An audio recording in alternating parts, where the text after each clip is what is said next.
From advertising to software as a service to data. Across all of our programs and clients, we've seen a 55 to 65% open rate. Getting brands authentically integrated into content performs better than TV advertising. Typical lifespan of an article is about 24 to 36 hours. If we're reaching out to the right person with the right message and a clear call to action, then it's just a matter of timing. Welcome to the MarTech Podcast, and I Hear Everything production. In this podcast, you'll hear the stories of world-class marketers that use technology to drive business results and achieve career success. We'll unearth the real-world experiences of some of the brightest minds in the marketing and technology space so you can learn the tools, tips, and tricks they've learned along the way. Now here's the host of the MarTech Podcast, Benjamin Shapiro. Welcome to the MarTech Podcast. I'm your host, Benjamin Shapiro, and today we're going to talk about how your company can avoid falling into a promotional trap. Joining us is Randy Frisch, who is the Chief Evangelist, Co-founder, and President at Uberflip, which is a content experience platform that empowers marketers and salespeople to create engaging, relevant content destinations quickly for every campaign audience and stage of the customer journey. Marketers use the Uberflip platform to scale how they incorporate content into every touch point and remove friction from the customer journey by surfacing the right content at the right time. So far this week, Randy and I have talked about avoiding the go-to-market trap, and yesterday we talked about what personalization actually means. Today we're going to wrap up our conversation talking about marketing to self-educated buyers. All right, here's the last part of my conversation with Randy Frisch, the Chief Evangelist, Co-founder, and President of Uberflip. Randy, welcome back to the MarTech Podcast. Ben, this has been a great week. I'm excited to finish strong.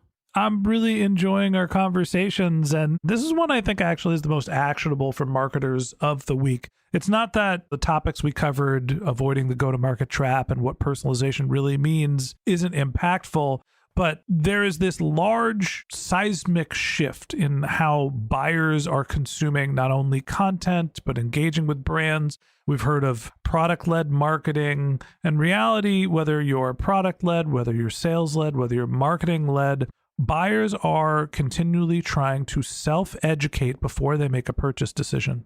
So walk me through your strategies here. What can marketers do to put their best foot forward when they're trying to attract self-educated buyers? Well, first, let's throw a couple stats to keep in mind. One we hit on a couple of days ago when we synced was that 82% of the research done is done independently. So we got to be aware of that. Buyers are out there on their own, as you said, self-directing themselves. Now, the other piece to keep in mind is that we're not going to win them over unless it's a transactional purchase on one engagement point. It takes multiple engagement points to get someone through. Now, a lot of us know that Challenger data that came from the old CB that used to talk about the number of buyers involved too. So we got to weigh that in on top. The stats that I always look at, Gartner tells me that I've got over 11 pieces of content for someone to work their way through the journey. And then the Challenger group tells me that there's 11 different buyers weighing in these days. So we got to multiply those 11s by each other. As you can tell, there's a lot of engagement points that we need to keep in mind. So the goal becomes, how do we move someone through in a more accelerated fashion? Whereas I said the other day when we chatted, they don't even feel like they need to get up from their seat, from their couch, from that Netflix-like experience. The next episode tees up for them before they even realize it. Now, many people may say, okay, Netflix is Netflix. How do I tie this to a B2B or B2C complex journey? Now, an experience that I often think about that's done really well with content is going to a conference. I'm talking about those conferences where you go into these breakout tracks. You know, you've got a breakout track for this type of buyer and that type of buyer. And what they often do a great job at is once I sit down in my seat, as much as I'm tempted to go to that next room, if they've lined up the speakers well, that next session feels so relatable to me as a buyer because they've designed that track understanding who I am. And as a result, I get comfortable in that seat and I'm excited for that next speaker to come up next. That's the same type of experience that we need to tee up in our demand gen strategy so that when I email you out a piece of content, you don't want to leave that page because the next piece is just as relatable.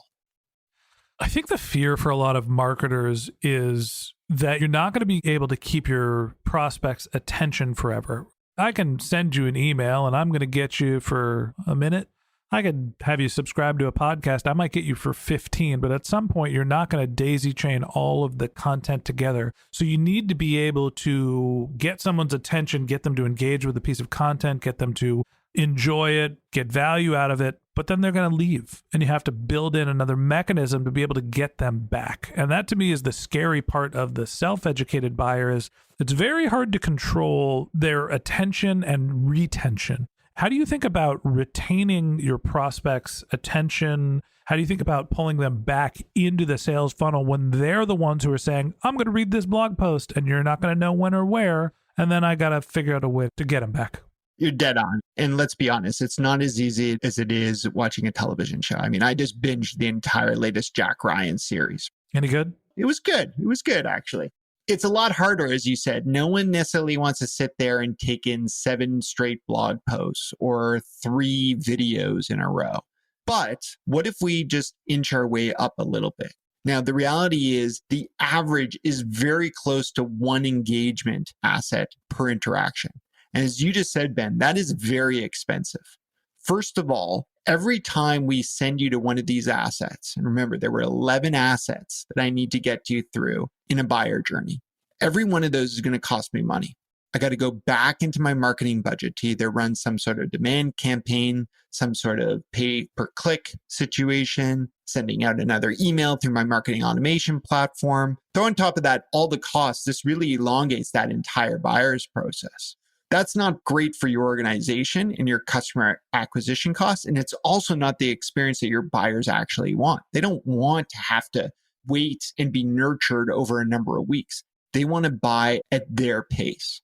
So the key here, as I said, is simply trying to find ways to hack to get someone to that next asset. Now, as for how we do that, some of the most simple things are making sure that next piece of content is as relevant as the piece that they landed on.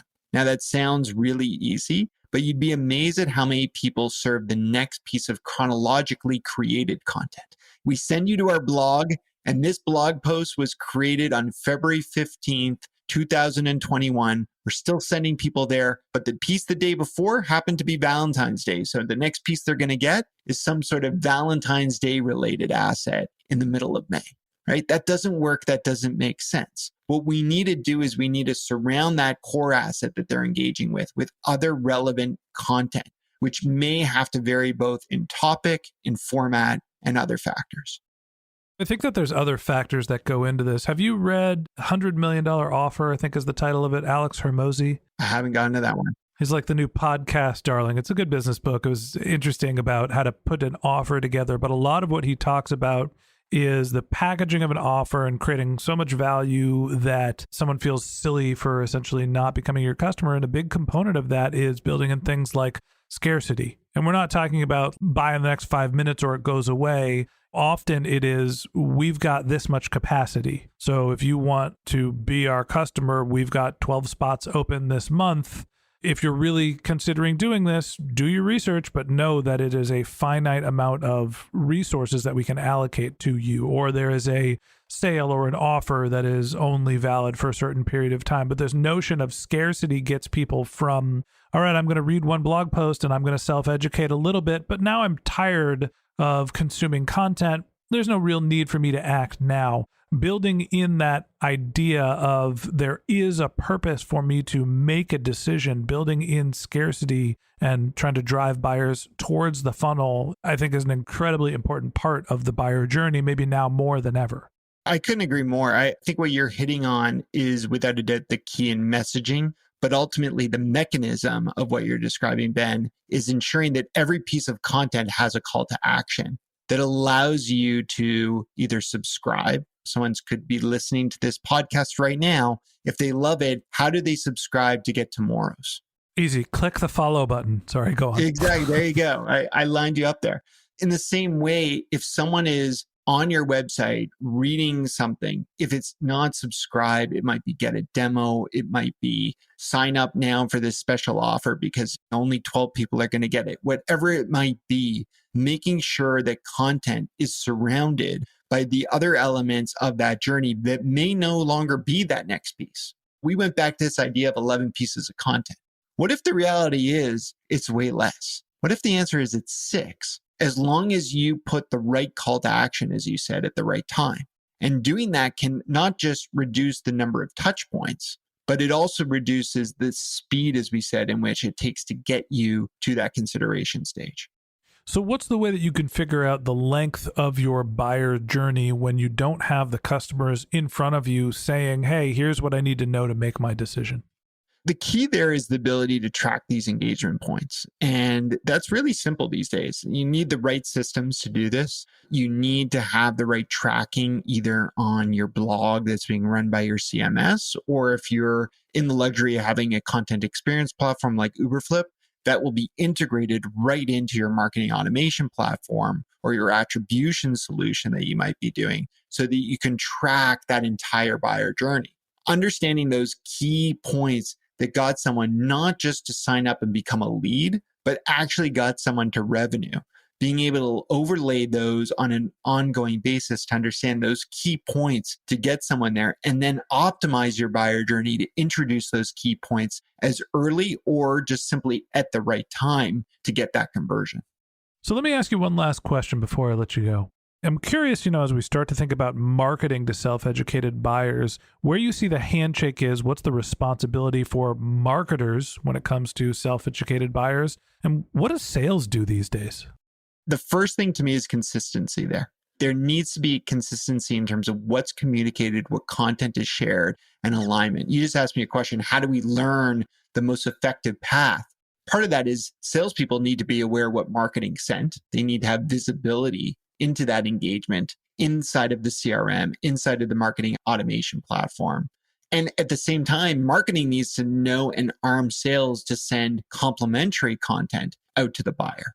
So it's no longer just what is marketing done at the top of the funnel and what is sales done. It's thinking of it as an end-to-end buyer journey. To do that, it is the role of marketing to arm the sales organization with that content. I think for too long, we've expected that, sales will have their sales content and marketing will have their marketing content, and hopefully everyone just sends the right thing at the right time. But we have all experienced this where on the same day, we get some sort of email from the fake marketing automation sender, and at the same time, an email from a sales rep, and they just don't gel with each other. Or they both send me the same asset on the same day. That doesn't work. We need coordination there. And that's where we need to ensure the right solutions. One of the things that we found with our customers is a lot of our marketers were saying, we use a spreadsheet and we give that spreadsheet, but it's hard to keep that up to date. So we need technology now for sales engagement. Technology that allows that sales rep, as we've been saying over the last couple of days together, Ben, to say, okay, I understand this buyer at this point. I know the problems they're looking to solve. And as a result, I'm going to curate the 7 pieces of content that they need from this point forward. I'm going to share that in a package for them, not as 7 hyperlinks in my email, but a single link that takes them to a page that shows this is the information that you need to partner and show that I can solve your problems. It's such a nuanced way to market to people that are in control of their own buying experience. A lot of it is providing just the right amount of information, understanding what the person's trying to accomplish so you can get them with the right piece of content, but without sending it too much, without sending too many, without sending it all at once. It's becoming more and more nuanced, whether it's sales, whether it's marketing, to deliver the right piece of content to help nurture your customers through the buyer journey so they are, in fact, and feel like they're making their own decisions.